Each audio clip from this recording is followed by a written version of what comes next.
I feel sorry for the priest for disrupting his night just to wed us. I wonder how many couples have visited him late in the night asking to be wed without their friends and family by their sides, Alessandra said, looking out the window as they passed by homes she was unfamiliar with. A lot more happens in the night than you could ever imagine. The church is normally open late into the night to welcome anyone in need of shelter, or those couples who are looking to marry behind their families' backs. We can have a big ceremony if you desire it, said Edgar, though he did not care for it. There is no need, Alessandra replied. She preferred a ceremony with just Edgar. I have no friends nor family to attend my wedding. Anyone who shows up would only be looking to get close to you. Perhaps if your family would like for you to have a proper wedding, I wouldn't mind having another ceremony. I would rather not have to spend my money feeding and entertaining guests in my home. How we get married does not matter to me.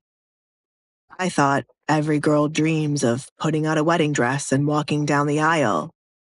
You would still get to dress up. We need our wedding portrait drawn to be hung up. Edgar made a mental note to look for one of the best artists in town tomorrow. I am not like other girls since I have never dreamt of getting married. It is just something I wanted to happen to get away from my family. For a long time, she did not believe there would be anyone wishing to marry her, so she didn't waste time planning a wedding. I thought a lot about painting, food I want to try, and places I wanted to visit. I have a long list of those things written down, she added. Pick one place you want to go, since we will have time to travel for our honeymoon. We have many homes across the kingdom we can stay in. We are close to the church. If we are lucky, there would be no one around to spread the news of our wedding before I make the announcement tomorrow. Edgar did not want anyone showing up at his home in the middle of the night trying to congratulate him.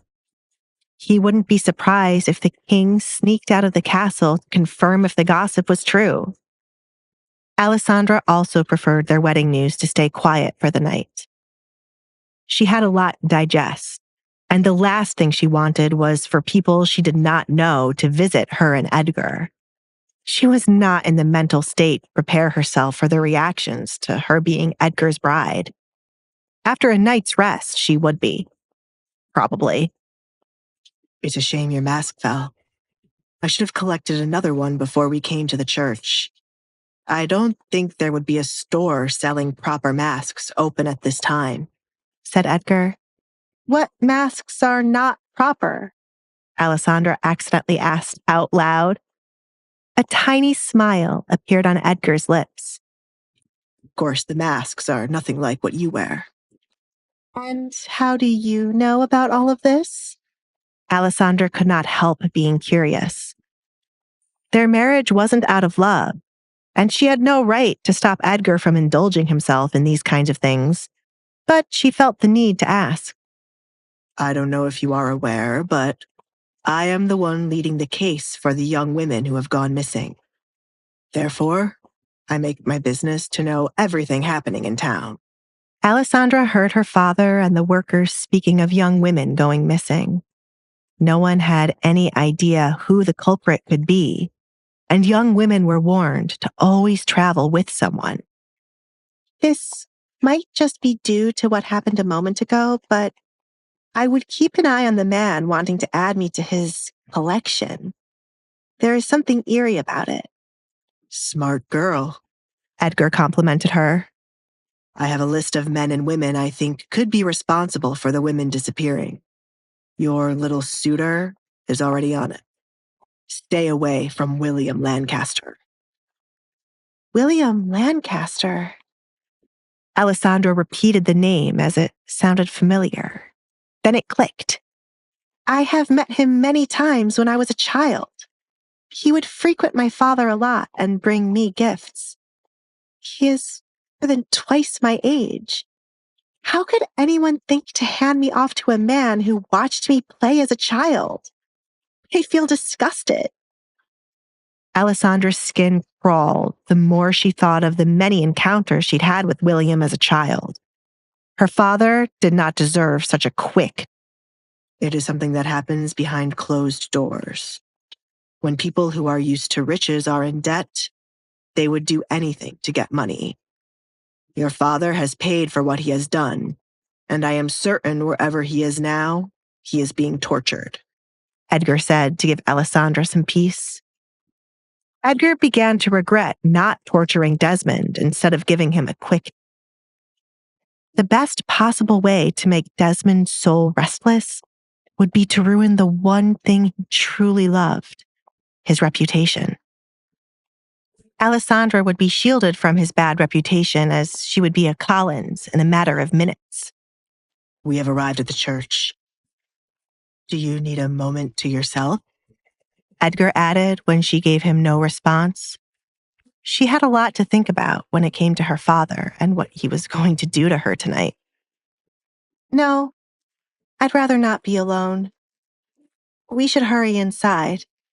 Katrina could have sent someone to get the town guards.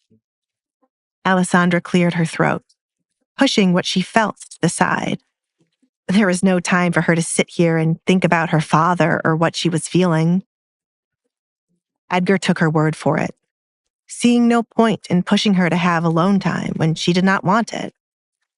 He opened the carriage, stepping outside to inspect who was around the church. And once it was clear, he offered his hand for Alessandra to use to come out. Alessandra accepted Edgar's hand to carefully step out of the carriage and used her other hand to keep his coat over her head. She thought about taking off the coat while they were going to be standing before the priest. She didn't want to look back at her wedding and remember using a coat to hide. Alessandra couldn't help looking around every inch of the church, as it was her first visit in a long time. Her memory of the church was blurry, and there was nothing she could remember. Duke Collins. A man in a white robe greeted the pair at the church door. What do I owe for this visit? Whenever you visit the church, I am meant to prepare for a funeral. I hope that is not the case. Depending on how you act, there will be no need for a funeral tonight, Peter. Edgar greeted the priest. Peter glared at Edgar. Edgar created havoc in the church when he stormed into man.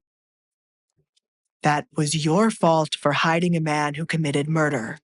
If you had brought him out, as I requested, church would not have been a mess. How awful of you to let such a thing happen. Edgar twisted the situation.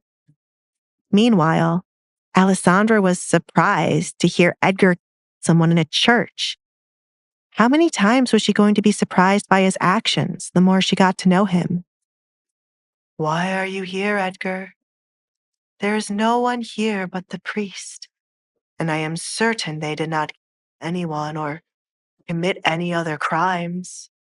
Peter wanted nothing more than to get rid of Edgar as soon as possible. Trouble followed wherever Edgar Collins went. I am here to get married. I would like for you to perform the ceremony right away. Peter's eyes drifted back and forth between Edgar and the woman hiding her face. After a moment of silence, he started to laugh.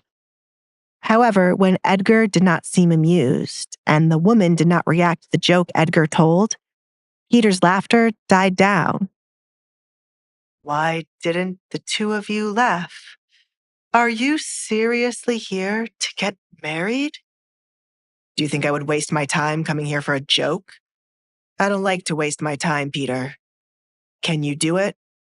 Or does there need to be a funeral and wedding performed by another priest? Do not forget that you owe me, Edgar said, reminding Peter of his knowledge about his past before he became a priest. Very well. Are the witnesses outside? Peter asked, deciding to go through with it to get Edgar out of the church as soon as possible. You are the witness, Edgar replied. That is not how it works, but okay, Peter muttered, then looked at the woman Edgar brought along. Why is she wearing a coat over her head? Is she someone important, or perhaps? Peter waved his hand around his face. Are you ashamed of her looks? My bad, he choked as Edgar's hand suddenly wrapped around his throat. What a strange priest, Alessandra thought to herself. One thing was for certain. Her wedding night could never be forgotten. Please subscribe to the Pocket FM YouTube channel and press the bell icon for instant notification. Check out our channel for more such exciting shows.